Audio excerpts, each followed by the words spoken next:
Umesema unaitwa nani? Naifat. Naifat. Una jina zuri. Sawa, Naifat. Umeona nyumba ile pale? Ndio. Sawa. Pale kuna demu wanakaa mosi bonge bonge, si unamjua? Ndio. Nani yule? Mama. Yule mama yako? Ndio.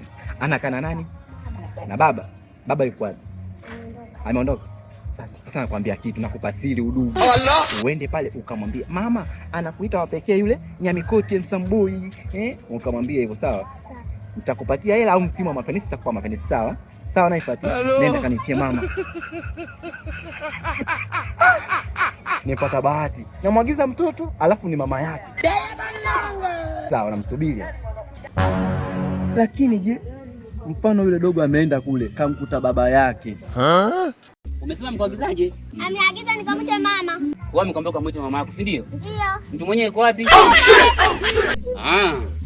Sawa, nenda mwanangu. Umekucha. Nenda mtoto. Namsubiri, atakuja. Najua akija atanikumbatia, atanifanya wao.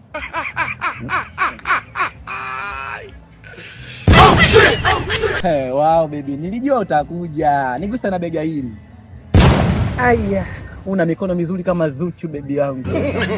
Nishike mikono yote miwili.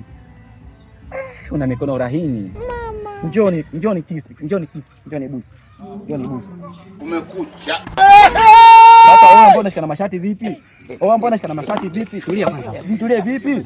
Kwa hiyo mwamba wewe ndio hodari wa kukaa kwenye mipapai kama hivi, nini kusubiri wake za watu, si ndio? Mimi niko hapa nataka kusema mapapai. Hata mbwembwe mpumbavu nini? Kwa kuwa wewe ni hodari wa kutembea na wanawake za watu, ndio maana nikasema twende ghetto. Sasa mimi sina lengo na mke wako. Mimi lengo langu mapapai, lengo ni nipopoe mapapai. Mimi hata sina lengo na mke wako.